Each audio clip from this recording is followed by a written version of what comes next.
Okay, I got it all tore down, uh, ready to pull the cylinder off. I only looked in the intake and exhaust. You can only see so much in there, but let's see what the damage is.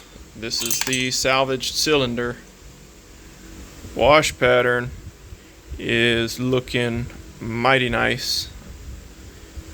I think that's pretty darn good there. That is really nice.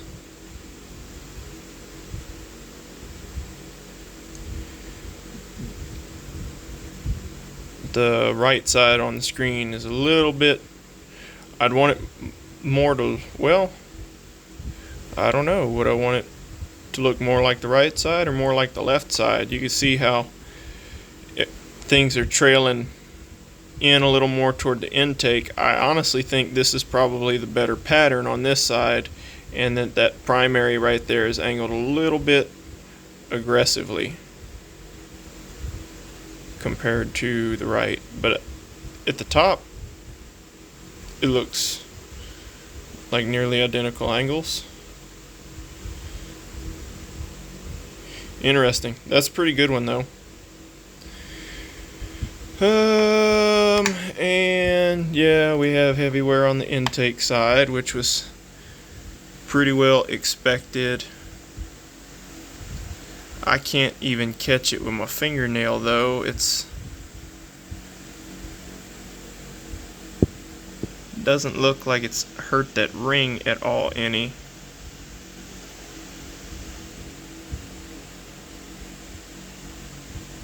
What we got down there, is that just oil?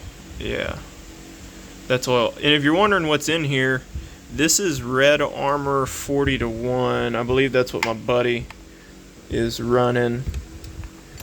We need to check the exhaust. The exhaust is very, very light. That is totally okay. And honestly, I mean, I can't feel it at all. Maybe just a little bit right there in the center.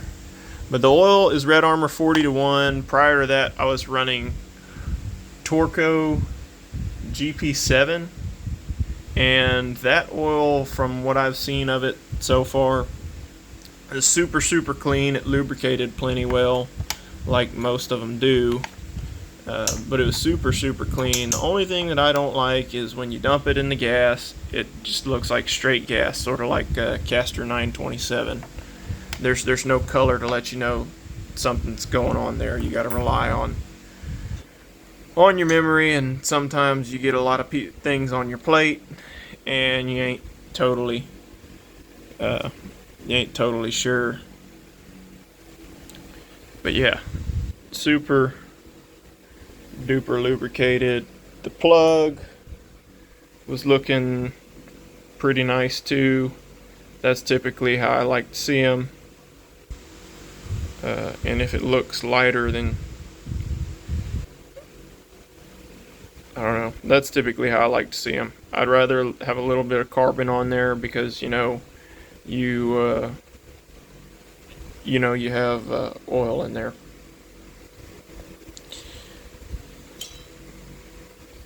Chamber is great.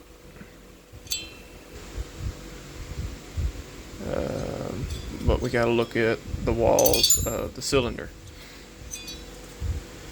This was the exhaust side, and I think, is that shmoo or is that something embedded in there?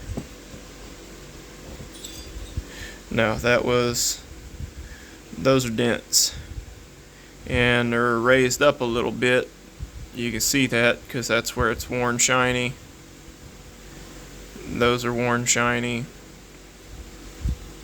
Intake side.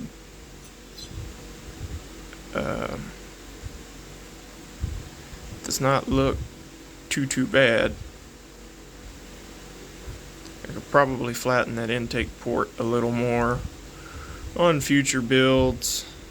But this is a salvage cylinder. I think the fella used it on 3 jobs. I'm not sure how much he ran it. if he just took it out for making specific cuts, or if they actually beat on it for a little while. But I'll let the guy that I originally did this for make the call on whether he wants that cylinder or not. If he don't, I think it's already spoken for, and let's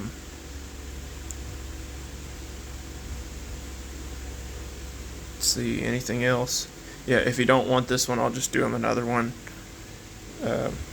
It'll just be more lead time, but I'd rather something leave my hands and be right than someone have issues with it down the line. But my buddy with the tree service really liked running this. He never knew anything was wrong with it. He thought that he's like, man, it revs really high. I understand why you thought it would blow up. I'm like, no, that cylinder got hurt. That's why I'm trying to make sure it didn't blow up. And this looks terrible, but I mean, I can only, if I am really pressing with my finger, can I catch that. If it was mine, I mean, I would run it until it gave me issues. But I can always port another one for myself. That's the kicker there. I did check squish on it. It was at 20 thousandths, like dead nuts with a gasket.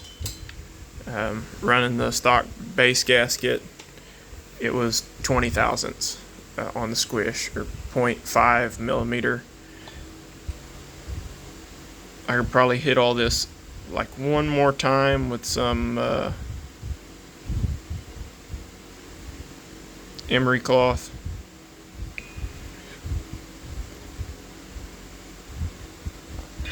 But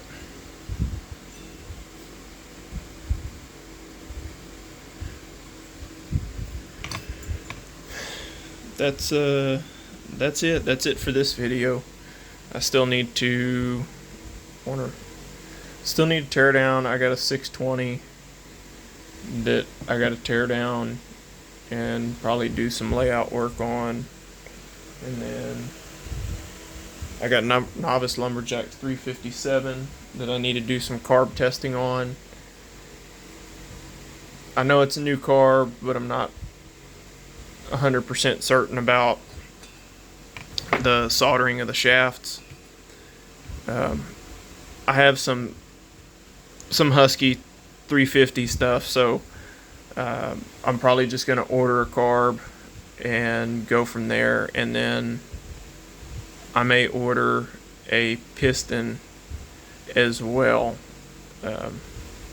But my lathe comes in on Monday, and then if there's things I want to change in that cylinder, I got permission to change it. I just got to figure out how much is machined out of it already. I may have to just watch some of his old videos, but ideally I'd like to drop the transfers to 120 and drop in that cylinder again. It'd probably set the intake at 80, and then try a 102 or a 100 exhaust. I think 80, 120, 100 would be some pretty good medicine on that 357, but I'm not for certain there. I'd have to double check, see how much compression it has, because I like to try and set exhaust timing based on corrected compression ratio. So hopefully y'all have a few things to watch this weekend.